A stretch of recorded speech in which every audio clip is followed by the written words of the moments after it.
A murder spree 1,000 kilometers away hits home in Toronto. When the killer says, oh, no, it's my sex addiction, it's not a hate crime. No.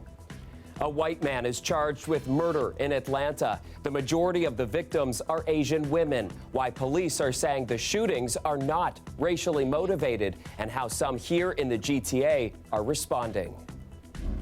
It's been economically challenging, there's no question. Toronto and Peel propose staying in lockdown, but changes could allow outdoor servings. And as we always do every St. Patty's, I take my mother out for a shot. And celebrating with a shot of a different sort this St. Patrick's Day as 3 mass vaccination clinics open in Toronto. Good evening, I'm Chris Glover. We begin tonight with local reaction to that horrifying story out of Atlanta, Georgia. A white man was charged with murder today after a gunman killed 8 people at 3 Atlanta area massage parlors. Most of the victims were Asian women. The attack has sent shockwaves through the Asian American community that's been increasingly targeted during the coronavirus pandemic. That pain and outrage is being felt here in Toronto as well. Jessica Ng brings us that story tonight. It's not a burden that we as Asian Canadians must bear alone. I call on everybody else to stand with us and to stop this. Jan Wong, co-founder of the Asian Canadian Women's Alliance, says it is the responsibility of all Canadians to discourage and dismantle anti-Asian sentiment, especially in light of Tuesday's shootings at 3 Atlanta area massage parlors. 8 people were killed, and 6 of them were Asian women. Yet police say the accused, 21-year-old Robert Aaron Long, was not racially motivated. He has some issues, potentially sexual addiction, and may have frequented some of these places in the past. When the killer says, oh, no, it's my sex addiction, it's not a hate crime. No, we cannot just say, oh, well, he says it's not a hate crime, so it's not a hate crime. She says she's encouraged by the fact that there has been such a profound dialogue about the incidents online during the pandemic, when anti-Asian sentiment has been on the rise. It's certainly not new, but it's intensive. It's an intensification, right?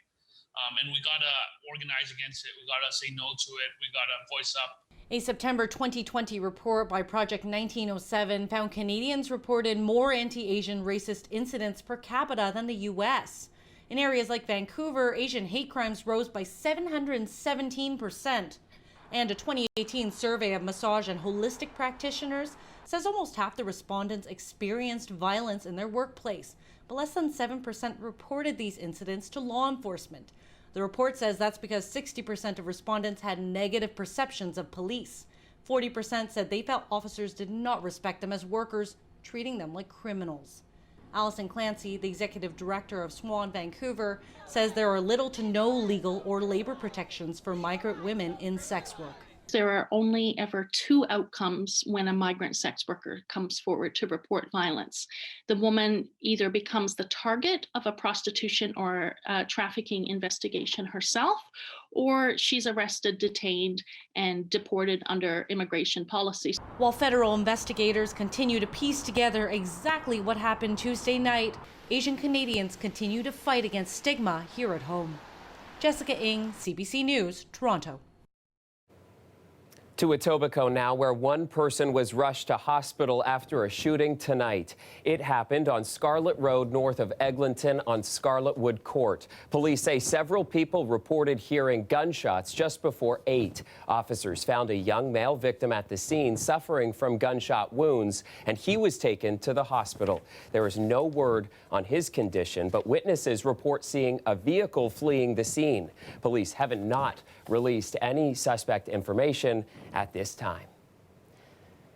Turning now to the latest on the pandemic, and we found out today that in Toronto and Peel, lockdown measures are expected to last a while longer, albeit with some tweaks just in time for the warmer weather. Lauren Pelly looks at how officials may let us socialize this spring. Both Toronto and Peel are asking for modifications to the gray zone framework designation. But the regions don't want to leave the lockdown level just yet. Cases are going up across the province.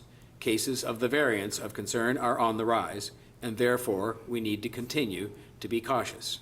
Peel officials agree. It is really still in all of our hands to make sure that we forestall or mitigate as much as possible any sort of resurgence of the virus at this point in time.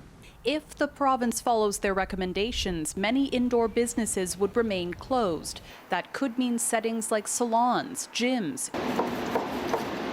and indoor dining at restaurants like this, a decade-old barbecue spot on Roncesvalles that first closed up shop back in February 2020. Ultimately, we had to lay off well over 2/3 of our staff. The owner and head of the Roncesvalles BIA says businesses all along this West End strip are struggling. It's been economically challenging, there's no question. But public health officials do want to ease up on outdoor activities. At this point in time, we've certainly had discussions around such things as outdoor dining and outdoor fitness. Toronto's top doctor also isn't ruling out other ways to socialize in the sun. Because we know for a fact that activities that are undertaken outdoors are clearly much lower risk than those that are indoors. Others warn that's not going far enough to keep small businesses afloat. Restaurants need to be able to serve people at the restaurant again. Gyms need to be able to have people back on the floor space again. Event spaces need to be able to have people back in again. Otherwise, we're going to lose those businesses for good. So when will we find out where Toronto and Peel fall in the framework? Well, the province typically announces any movement on Fridays. Lauren Pelly, CBC News, Toronto. A big part of returning things to how they used to be and lifting public health restrictions involves getting more people vaccinated. And today, 3 mass vaccination clinics in Toronto opened their doors for people 80 and up. Lorenda Redekop was there. Everybody, we are now open. A big lineup on the first day of vaccinations at the Scarborough Town Centre. We need to get you to move back. One of 3 mass clinics that open today for older seniors. And as we always do every St. Patty's, I take my mother out for a shot. This mother and son celebrated with a different type of shot than usual on this St. Patrick's Day. Well, I won't be sitting in the house afraid to move anymore, that's for sure. To get out. To do bowling and exercising and my karaoke thing and everything else. And also today, a one-day clinic inside a church in the city's northwest for people 80 and up. Caregivers and some volunteers got extra doses. Yay, I'm great, fantastic, the best day of my life. Right now I feel fine. I just hope everything's going to be okay, but I'm happy. It's over. I'm moving my heart. I'm going to die. I'm here. This clinic came to be after one woman whose mother was up for a vaccine called Humber River Hospital's outreach team, worried about seniors here without internet access or knowledge who might not be able to manage booking over the phone. This kind of just naturally happened where we have leaders in the community that are organizing and working with us to say that we can bring a group of people together. Can you come out and meet us? And our answer is absolutely yes. Yeah. And they're so happy. They're so happy. It's such a wonderful day. Cheers erupted several times at the clinic. In total, they vaccinated 120 people here today, and it all took less time than expected, done in 2 hours. In York Region, with fewer cases than Toronto, they're already vaccinating some healthcare workers considered at lower risk of exposure, including nutritionists, naturopaths, and those who work in holistic care. We know that, one of the most effective methods by which to distribute vaccine, particularly if there are supply issues, are to direct those vaccines towards those who suffer the most serious outcomes and the most negative outcomes with COVID-19 infection. And those are older people. She says giving more vaccines to higher risk areas will also help control the virus in surrounding regions. The mayor of Brampton is also frustrated. And until we get supply, there's going to continue to be people, residents, that deserve to be vaccinated. They have legitimate reasons of why that they're more vulnerable and need to be vaccinated. But unless we have supply, we're not going to be able to. The good news is that the latest numbers show Ontario is set to receive close to 800,000 doses of Pfizer and Moderna next week. Lorenda Redekop, CBC News, Toronto. Another note on the vaccine rollout in York Region to tell you about. Starting tomorrow morning, York residents aged 75 and older will be able to book their vaccine appointment. York Region is using its own booking system, and you can find it at york.ca/COVID-19 vaccine. A reminder, walk-ins are not welcome, so make sure you book a slot.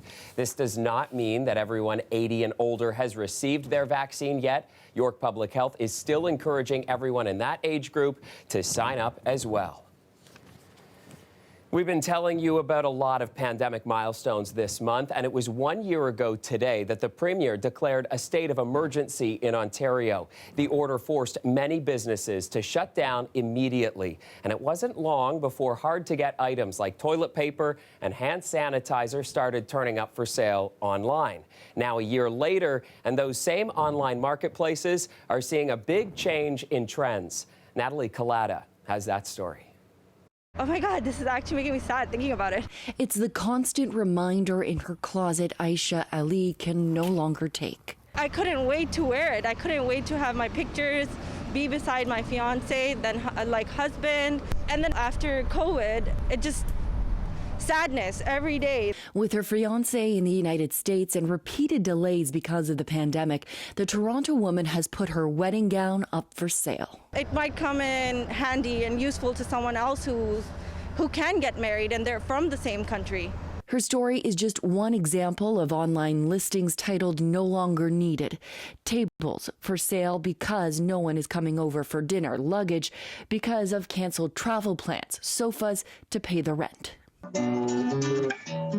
With no one coming over to jam, Mark Ducharme sold his banjo and is hoping to sell more to help cover the bills. It's hard dealing in a world that seems to be full of a lot of negative energy right now when there's not things like social gatherings and people to get together and, you know, try to fight against that. It's not easy, but it's also, we are like a diamond is born under pressure.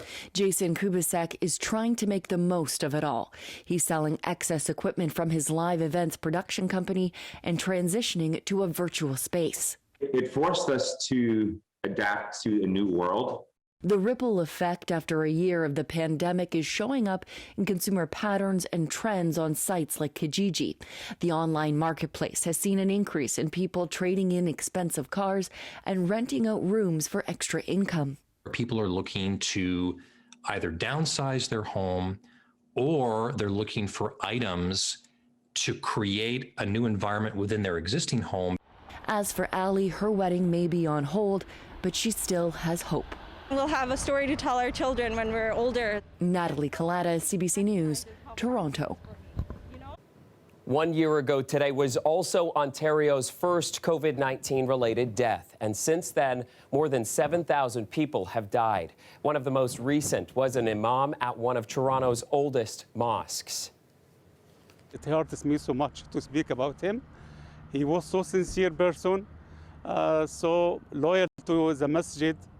So for his entire life. He would say, don't worry, it will be solved.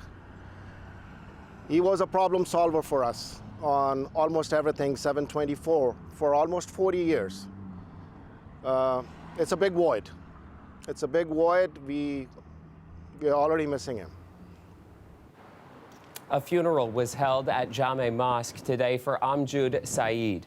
Jame Mosque has been in the High Park neighborhood for more than 50 years. Saeed was part of the community for about 40 of that, and he was seen as a caretaker of the mosque and someone who brought the neighborhood together. Saeed died on Monday at 77 years old. All right, after the break, the city is looking for your help to upgrade the Toronto Islands. We'll tell you how you can have your say and the city's plan to focus on the island's Indigenous history.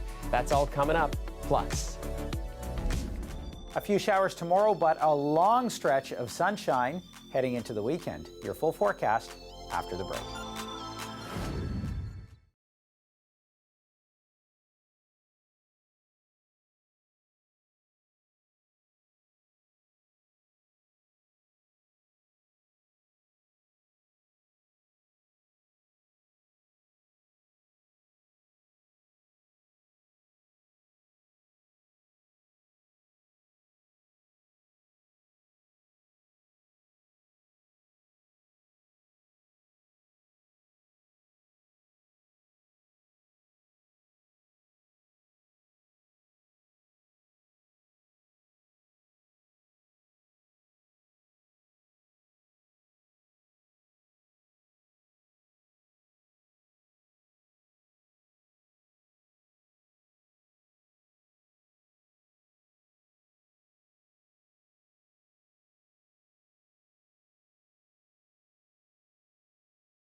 Welcome back. The Toronto Islands are set to get an upgrade. The city has launched a new project to attract and better handle tourists. Officials say they're looking to the public for help with the planning, and they're also taking a look back to honor the island's connection to Indigenous people. Greg Ross explains. A ceremonial blessing acknowledging the spirit of the Toronto Islands from Mississauga of the Credit First Nations elder Gary Sue.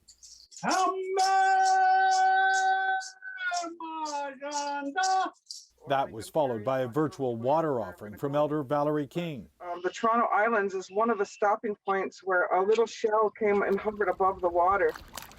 All part of the launch of the Toronto Islands Master Plan, which band councillor Kathy Jamieson says will be a joint effort by the City of Toronto and Indigenous communities. It represents a historic and unprecedented opportunity for us to work together, to co-develop a plan, to take into account again the needs of not only those in that same space, the Torontonians, but also the rights of the Mississaugas and the Mississauga Nation. This gift is just across the water. Mississaugas of the Credit First Nations Chief Stacey Laforme says the islands have historic significance to Toronto's Indigenous communities, and he says the future plans must acknowledge the past. I think it was a respected gathering place, a place you knew you could gather medicines from, a place you could go and have ceremony. And it was a place of safety. You have to remember your history. You have to offer respect to your ancestors when you're doing something new. All things the city says it will embrace in the future planning as they try to enhance the visitor experience on the islands and make them accessible year-round. How to do that is still up in the air. Councillor Joe Cressy says they're open to suggestions. We're kicking off the Have Your Say campaign because we want to hear your island stories. We want to hear how they've shaped your vision for the future. The city launched this interactive survey this week to get input from the public, with more public engagement to come starting in the summer. Greg Ross, CBC News, Toronto.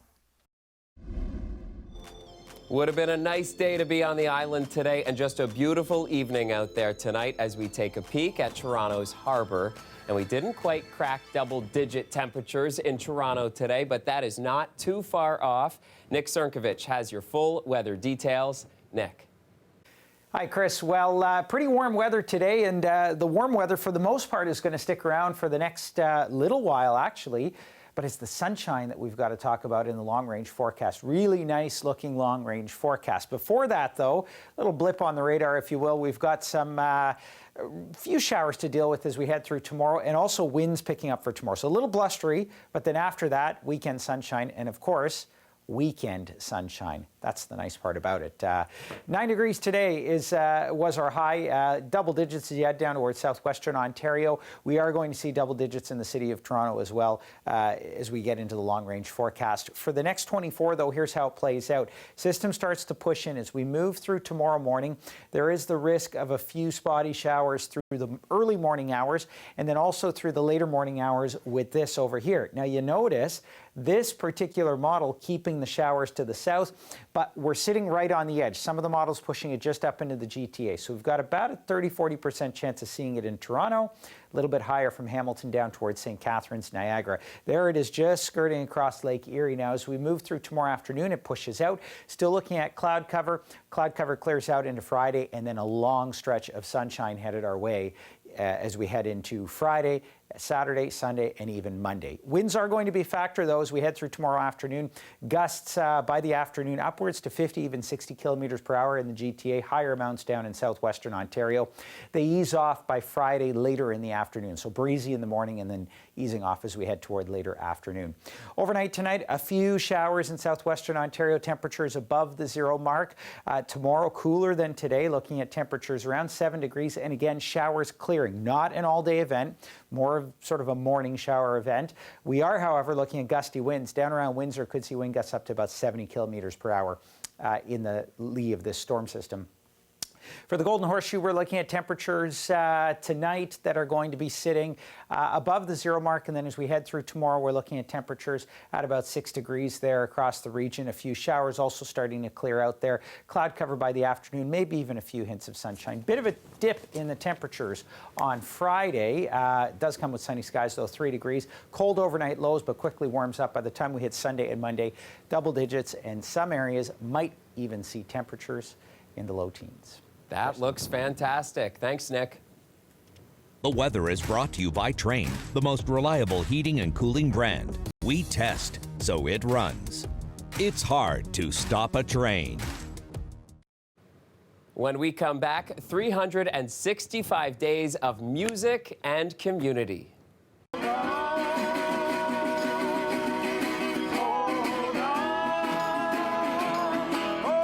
Just love this next one. We'll take you to the Toronto street that's hosted a concert every night for a whole year. You don't want to miss this one. Stay with us.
Finally, for us tonight, this pandemic has been isolating for so many, but one Toronto neighborhood has found a way to come together while staying safe. Residents on Roxton Road have gathered outside every night since the beginning of the lockdown to celebrate frontline workers and each other. Here's the jam session that's inspiring neighbors to keep their spirits up. I had a brand new album ready for release that came out March 9th. You know, I had a tour out west booked. I had shows in Southern Ontario booked for, through end of March and April.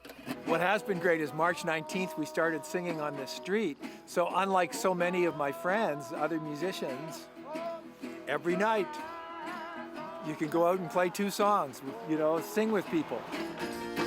Hey, hey, bud.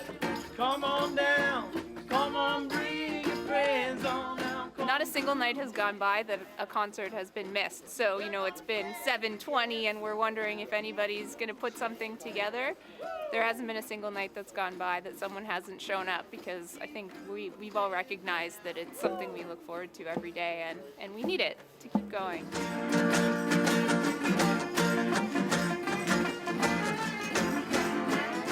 It's like funny living in a neighborhood. You walk down the street, try not to bother anyone. Don't say hello. I don't know. But now I see everybody. Hello, how you doing? It's kind of a little family and a little friendship we got going on. It's really nice.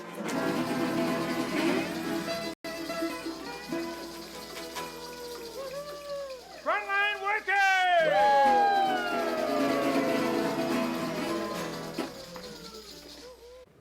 Nice little standing ovation there. And you can catch the extended version of that story right on our website. You can just head over to cbc.ca/Toronto. But that is our show for you tonight. Dwight Drummond has your next local newscast tomorrow at 6, and I'll see you right back here tomorrow night at 11. We leave you tonight with a scene that looks almost like spring. People out there enjoying the beautiful weather this evening at Woodbine Beach. Just a hint of what is to come. Have a great night.